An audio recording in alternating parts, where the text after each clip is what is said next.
Alright,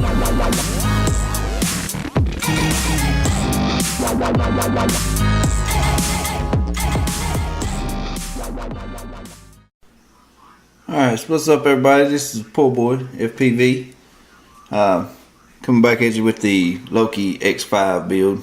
But what I'm going to be doing today is just trying to get this thing finished up and built and flying for my brother. But I got to lengthen these wires like I explained in an earlier video and get these connected to Emax 2205s.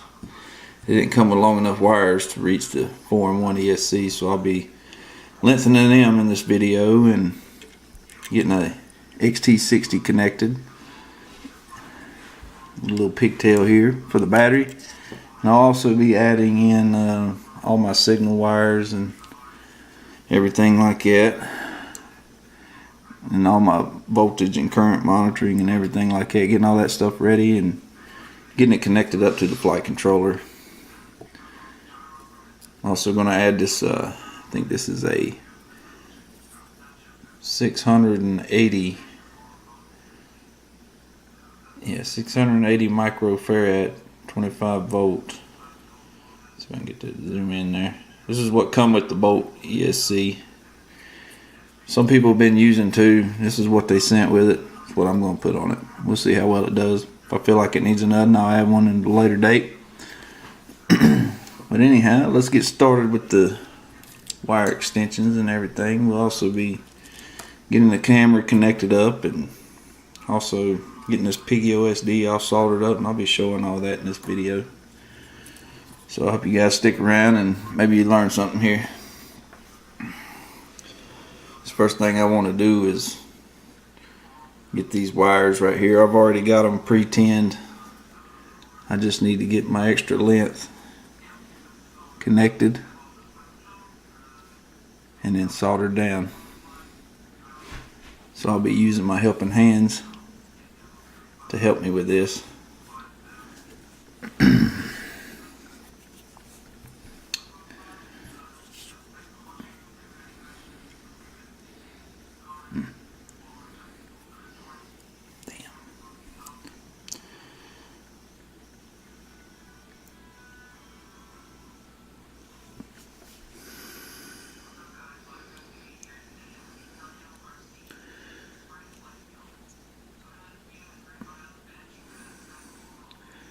Just get these wires pulled out of the way right here, and I'll get this thing butted up as straight as I can with it, just somewhere close. Get the old faithful soldering iron out.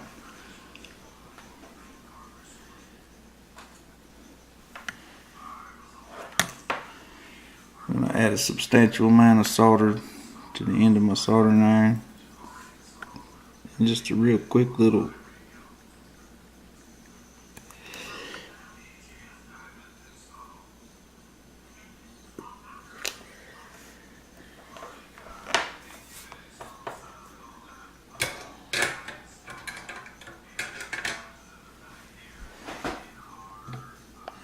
and that should be a good connection right there. That's going to hold really well. Just add a little piece of heat shrink tubing, cover that up.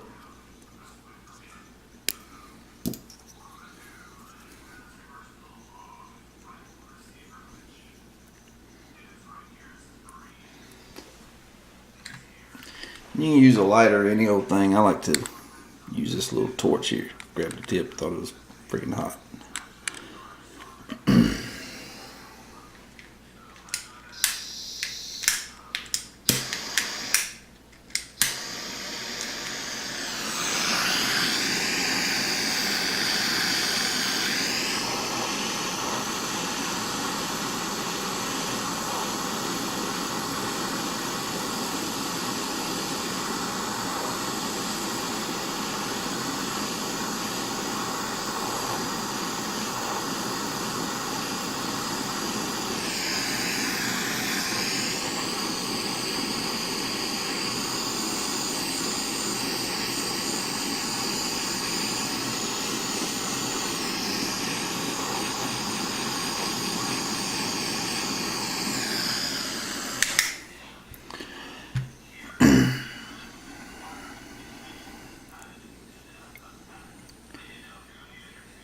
And there we have it. Extended motor wire. Now I just need to do this 6 more times. Get it soldered up and connected. We'll be in business.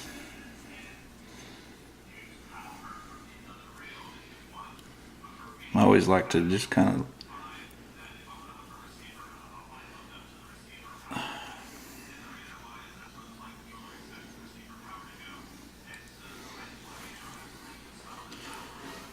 try to lay this in here and get a good idea of how much length I'm going to need. And that looks pretty good right there. So I'll cut it off about right there.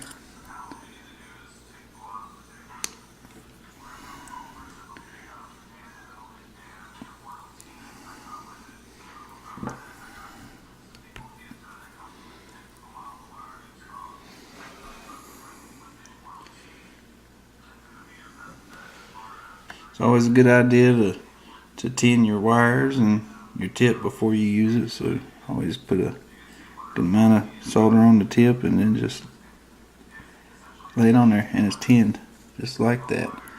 And we'll lay the wire in here and get it soldered in there.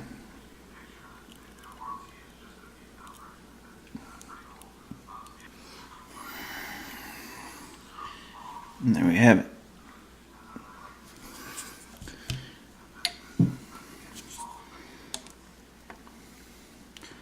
It's not the prettiest in the world, but I believe it'll work. And now I just got to do that 6 more times, and I'll do it off camera. Alright, so off camera I got these motor wires extended and got them all soldered up to the ESCs. You know, realized I had my temperature up just a little too high on the soldering gun, but I believe these welds will hold pretty good.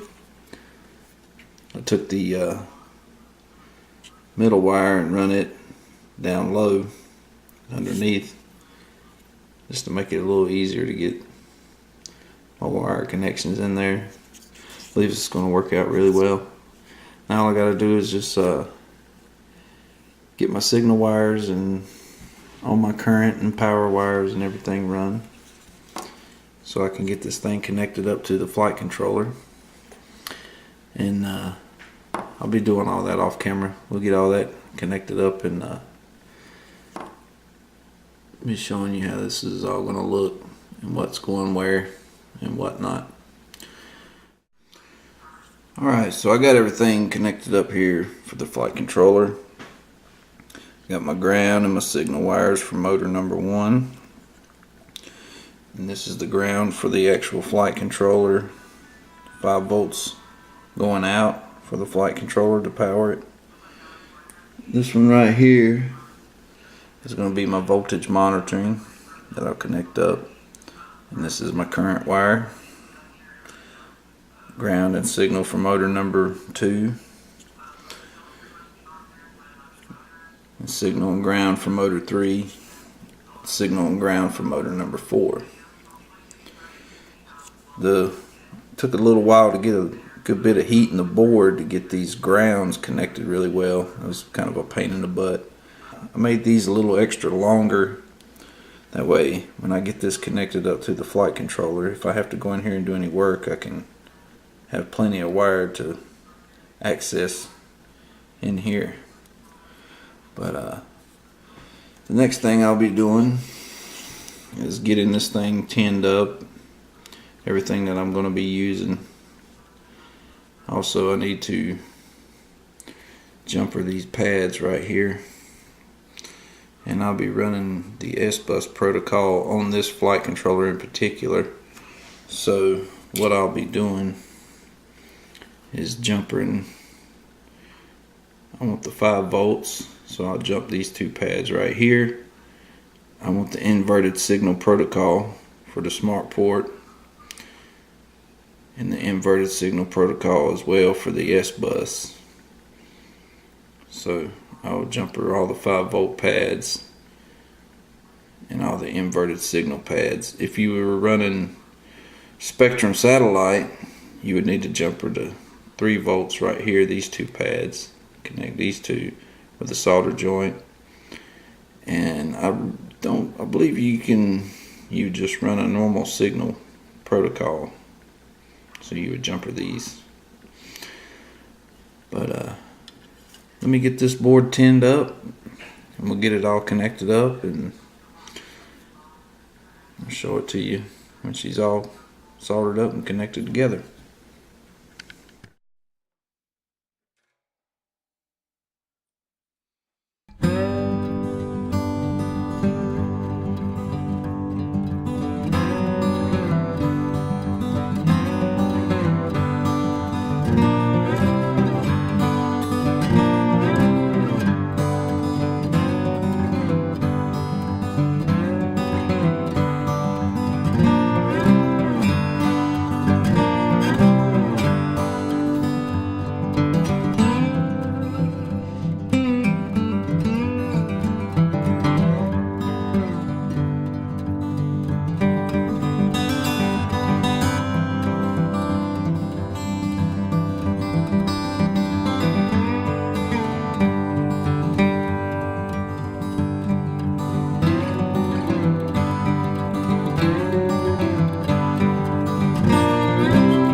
guys, so right there it is. It's all buttoned up, all the signal wires and everything like that.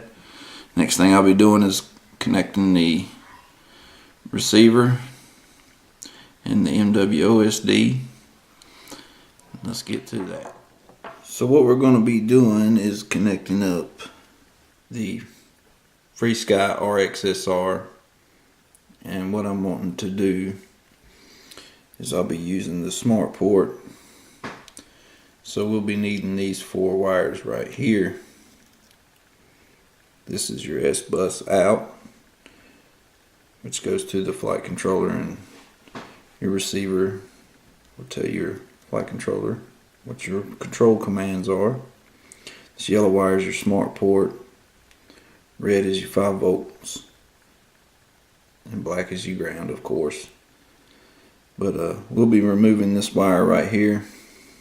This is your S bus in. This is for a separate, if you would like to hook up a separate receiver just as a fallback, you can, but this is a racing drone, so we're not concerned about doing any long range flight or anything like that. So all I do is just either take an X-Acto knife or something with a good sharp point on it, and I just lift this little tab right here a little bit.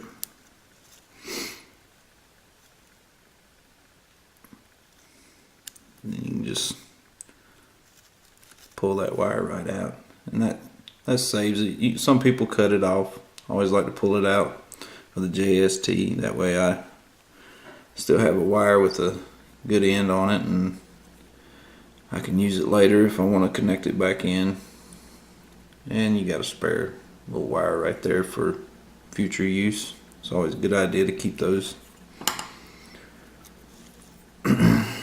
But what we're going to be doing is we're going to connect all this up to the flight controller. We'll get it bound to the radio. We'll be using the smart port pad so I can get all my telemetry data to my radio, and I'll be connecting that to the flight controller right here. This is your RX3 pad,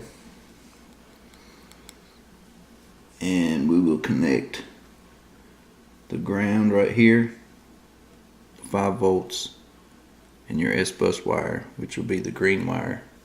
We'll connect it right there, and I'll be connecting the receive signal wire. This is a transmit pad. I think this is TX4.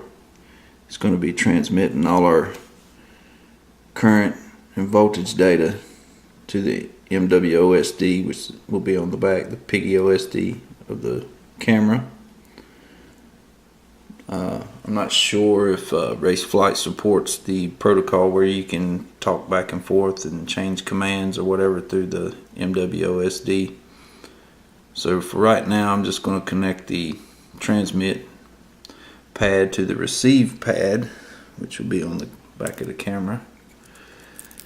And we're going to see how well that works out. And I have to do a little further research to see if all this works. There's not really a whole lot of information on this stuff, so it's kind of trial and error. But let me go ahead and get this thing connected up to the flight controller, and I'll power it up and get it bound to the radio. Okay, so I've connected the receiver off camera. Everything's soldered in. I went ahead and run me a wire out here for my transmit wire to my Piggy OSD, which I'll be connecting up here in just a few minutes. But right now, I want to get this receiver bound to the radio. So I've went in and set up a new model and whatnot. So what I'll be doing is just selecting. This is a 16 channel receiver. So what I want to do is enter in 16 channels, and then I want to go to the bind mode, and I will select bind.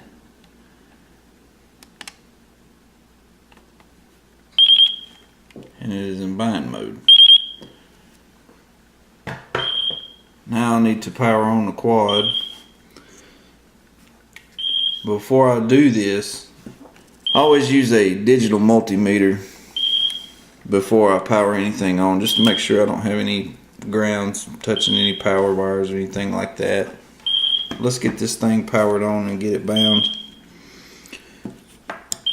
Right here on this particular receiver, right here's your bind button. So what we're going to have to do is connect up the power to a LiPo, holding the bind button at the same time while the radio is in bind mode.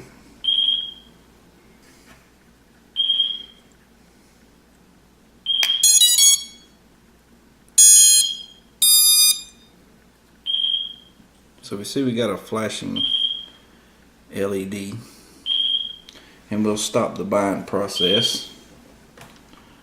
Looks like everything's working fine. I don't see the genie come out of the bottle. And we'll go ahead and hit exit. So we took it out of bind mode, and we will power off the quad. And if it's bound, I should have a solid green LED. The red flashing LED was letting me know it was in bind mode.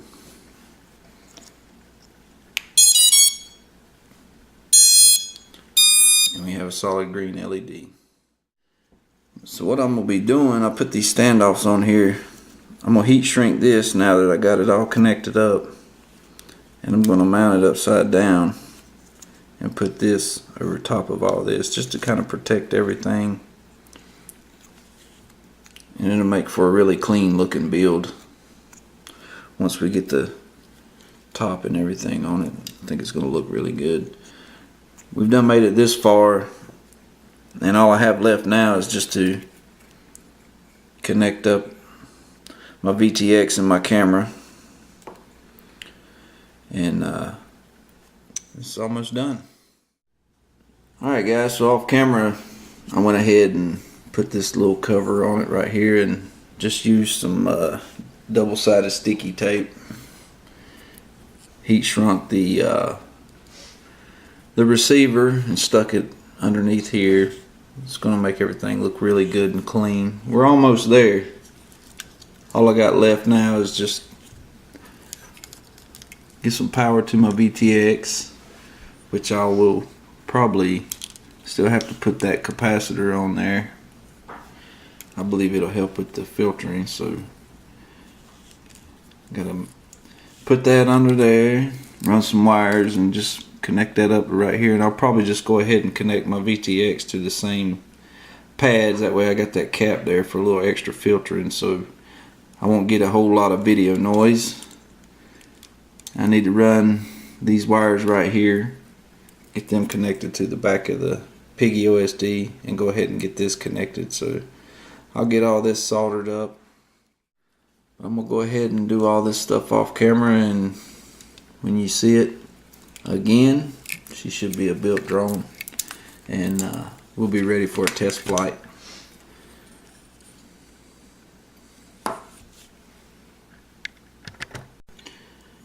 Alright guys, so right here it is. She's ready for be put in the race flight configurator and set up. I won't be doing a tutorial on that. Race flight configurators, it's pretty simple and straightforward. The wizard, all you got to do is just plug it in and run through the steps. But I will be posting a video of a flight test pretty soon. But I hope you guys enjoyed this little build right here. It was a lot of fun for me, and I want to thank my brother for trusting me with his precious toys and giving me an opportunity to build this for you guys. And don't forget to hit the like and subscribe. This is Poor Boy FPV. Peace out.